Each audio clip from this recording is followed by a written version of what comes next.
There are moments in life when silence screams louder than words. In our home in Ibadan, the only sound that mattered for years was the click of my brother's boots as he entered the family house, confident, entitled, beloved. But one day, his footsteps echoed differently. Something shifted the moment he stood at my bedroom door, arm in arm with his pregnant wife, and smiled like he had just signed over my entire existence. That was the day my blood ran cold. That was the day I remembered the dusty file Papa gave me before he died, with trembling hands and tired eyes. The mortgage. My name is Ifeoma. I was the youngest, the quiet one, the shadow in my own family. Until I became the storm. I was 23, just freshly done with NYSC, and still job hunting while helping Mama manage her tailoring business. After Papa passed, Mama insisted I stay at home, in the room I'd slept in since childhood. My brother, Obinna, 9 years older, was the pride of the family. A big man now, working in oil and gas, married to Chidinma, and preparing for fatherhood.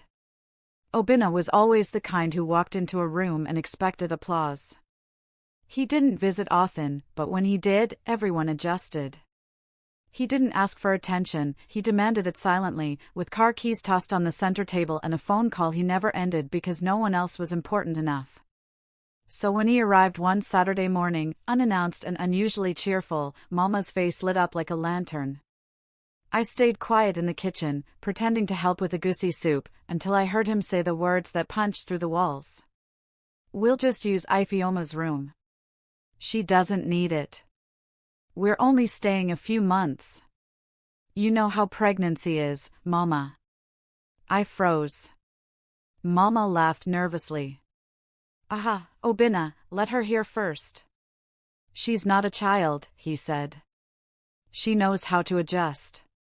And just like that, I became furniture. Shifted. Displaced. I remember standing by my door that night, watching as Chidinma, swollen-bellied and smug, settled into my bed like royalty. She barely looked at me. "She'll sleep in the storeroom," Obinna later said to Mama, as if I weren't sitting 2 feet away. "Just until we find our place." That storeroom hadn't been cleaned in years. It smelled of mothballs and rat poison, with a single narrow window that never opened fully. It wasn't meant for anyone, let alone a grown woman. But I moved in without a word. Because I remembered the file. Papa gave it to me 2 years before he died. I was in final year. He called me to his room, eyes dim but still sharp, and said, "Ifeoma, take this. Never let your brother see it. One day, it may save your life." At the time, I thought it was paranoia. But Papa was a man who never wasted breath. That night, after I lay curled on a foam mattress in the dusty storeroom, I opened it again. The mortgage deed. Our house, this house, was not owned outright. It was still under a 20-year mortgage Papa signed in 2007 to help fund Obinna's university education abroad. Only 70% had been paid off before Papa passed. And guess whose name he added as a secondary holder? Mine. Not Mama. Not Obinna. Mine. And the best part? The document clearly stated that should the primary owner pass away, the responsibility and authority fall on the secondary. Me. That meant if I wanted, I could sell the house. Or rent it. Or evict people. I stared at the document for a long time. My fingers trembled, not from power, but from realization. I had something Obinna didn't. Control. 2 weeks passed. I was now invisible in my own home. Chidinma treated me like house help, asking me to fetch hot water, iron wrappers, even clean her shoes. One afternoon, she left the bathroom floor wet and I slipped. My hip hit the corner of a wooden chair, and I lay there for several seconds, not moving. She stood in the hallway, watching me with indifference. "Sorry," she said half-heartedly. "Next time, wear slippers." That night, I looked into the mirror, saw the bruise spreading purple across my side, and made a decision. Obinna needed a gift. The next morning, I went to Mama. Mama, can I speak with you privately? We sat in the backyard, near Papa's avocado tree. I showed her the document. At first, her eyes widened. Then she whispered, "Yezu." "He left it to me," I said. "I didn't want to use it. But Obinna has crossed the line." Mama was quiet for a long time. Then she said, "What do you plan to do?" I smiled. "Gift him something too." Obinna returned that Sunday from Port Harcourt. Mama was frying akara when I walked into the living room with a brown envelope and a calm voice. "Brother Obinna," I said. "I have a surprise for you." He chuckled. "Hope it's food." "I'm starving." I handed him the envelope. "It's something more permanent." He tore it open lazily. His face slowly changed as he read the first page. Then the second. Then the third. "Mortgage? What is this joke?" "It's real," I said. "The house isn't fully owned.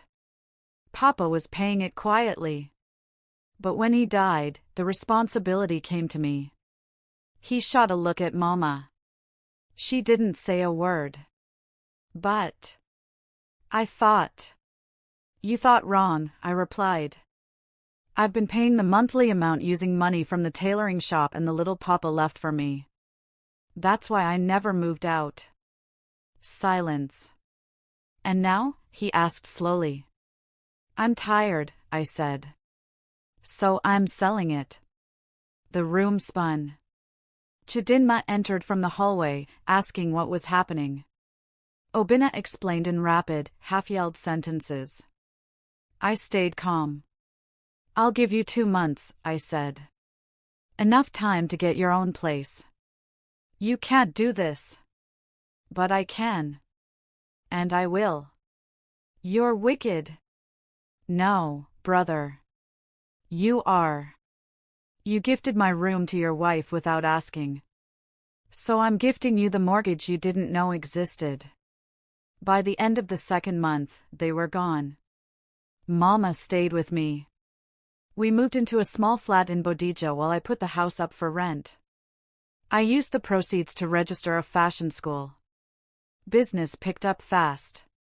Soon, I wasn't just the quiet daughter. I became the woman who took back her name. Sometimes, I still see Obinna at family gatherings. He doesn't greet me warmly anymore. But he respects the distance. And I sleep soundly at night. In a room that is mine. In a life I fought for. Because silence is not weakness. And knowing your worth is the loudest thing you can ever do. 2 weeks after Obinna and Chidinma moved out, the house fell silent for the first time in months.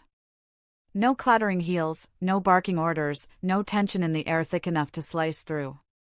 Mama and I walked through the empty rooms together, brushing dust off the window panes and opening curtains that hadn't seen daylight in ages. "I never knew your father was still paying," Mama said quietly. "He never told me. He only told me because he knew no one else would protect it." Mama paused, eyes glossy. "He chose well." Obinna, on the other hand, was anything but calm. Word spread through the extended family faster than lightning in a dry storm. Cousins began calling, uncles sent messages from Lagos, and our auntie in Enugu summoned me over WhatsApp to ask what possessed me to evict my elder brother. "I didn't evict him," I corrected her. "I just exercised my right." But they didn't want to hear about rights. Not in a culture where elders are rarely questioned and younger siblings are expected to endure even when humiliated. "You're ruining family peace," they said. "No," I replied. "I'm reclaiming my place in it." Obinna called one night, voice boiling. "You think you're smart? Everyone knows now. They know what you did." "I hope they also know what you did," I replied. He went silent. "Did you ever apologize?" I asked. "For what?" For treating me like I didn't exist in a house I helped preserve. For tossing me into a rat-infested storage room like a forgotten rag. More silence. Then, you've changed. No. I just stopped shrinking. One evening, Mama handed me an old photo of Papa, standing beside the gate, arms folded, pride in his eyes. On the back, he'd written in his thick cursive. This house is not just walls. It is memory. Guard it with wisdom. I cried. Not because I was sad, but because I finally understood what he meant. That house wasn't about bricks. It was a boundary. A place to learn when to stay silent and when to speak. And sometimes, the loudest thing a woman can say is no. A month after Obinna left, I received a brown envelope in the mail, no return address, just my name scrawled in familiar, sharp handwriting. Inside was a typed letter. Ifeoma. You have made your point. Loudly. But you must know this, you have fractured something that may never fully heal. Chidinma won't stop talking about it. Even the baby, when he grows up, will know the aunt who kicked his father out of his childhood home. I folded the letter halfway through. I didn't need guilt threats. Not from a man who had stood in my doorway like a landlord, treating me like a tenant. Still, I kept the letter. Not as a wound, but as a record. Later that evening, I sat with Mama on the porch, drinking kunu and watching the stars blink into view. The moon was thin, sharp like a blade. The kind of moon that watched secrets unfold. Mama, I asked, did I go too far? She took a long sip and said, you went far enough. Sometimes, you need to go far to come back whole. She was right. But wholeness wasn't the only thing I found. I also found clarity. I enrolled in a property management course online. Something Papa always said I had a flair for. Within months, I was managing rentals for 3 other houses in the neighborhood. The income helped expand Mama's tailoring business into a training center for young girls. We called it Thread and Truth. I started mentoring one of the girls, Ngozi, 17, soft-spoken but fierce behind a sewing machine. One day she asked, Auntie Ifeoma, do you regret not marrying early like your brother? I smiled. No. Some people build families. Others build foundations. She grinned and got back to work. Obinna hasn't come to the house since. Not once. But he called recently. Voice low. Calmer than I expected. I heard you turned Papa's house into a short-let, he said. Yes. Good idea, he muttered. I just wish we had talked before it got ugly. So do I. There was silence. Then he asked, do you hate me? I paused. No, I said honestly. I just finally love myself. He sighed. I miss Papa, he whispered. So do I. And in that moment, the years between us, the wounds, the silence, the unspoken betrayals, didn't disappear. But they softened. Just a little. Maybe someday, they'd heal. Maybe not. But I knew one thing. The house didn't break us. The truth did. And truth, no matter how heavy, always sets something free. Months rolled into a year. The house was now a fully furnished short-let property. Clean, modern, calm. Guests came and went, businessmen, foreign interns, even a young couple on honeymoon. None of them knew the history in its walls. None of them heard the echoes of battles once fought in the sitting room. To them, it was just a house. But to me, it was something else. It was a lesson. Not long after I turned 25, I was invited to speak at a local women's seminar. The theme, boundaries and becoming. I almost said no. But Mama encouraged me. So I stood before 30 women, some younger than me, others old enough to be my aunties, and told them a story. Not with bitterness. Not with revenge, but with truth.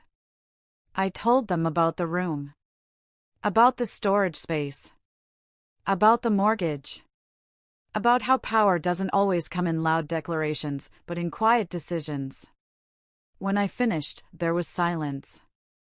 Then applause.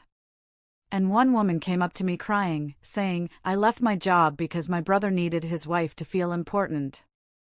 Now I live on the floor in their boys' quarters. Thank you for reminding me that I deserve space." I hugged her tightly. She wasn't alone. None of us were. A few weeks later, I saw Obinna again. At Mama's birthday.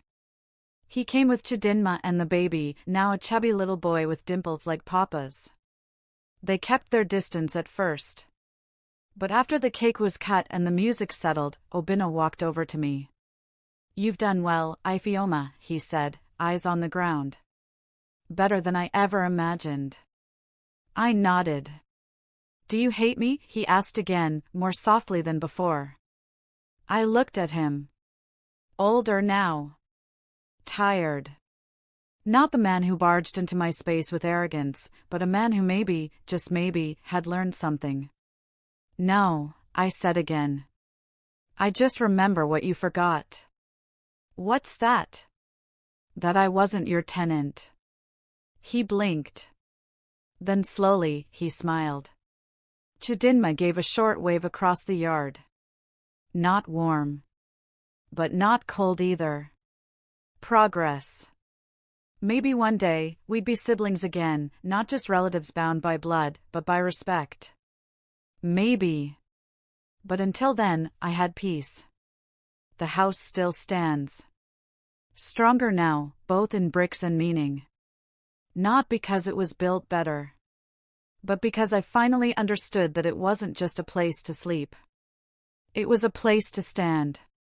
And the greatest gift I ever gave myself wasn't revenge. It was self-respect. Because sometimes, the people closest to you will forget your worth, until you make it impossible to ignore. So gift them truth. Gift them boundaries. Gift them the silence of walking away from disrespect. And above all, never shrink to fit the space you've outgrown.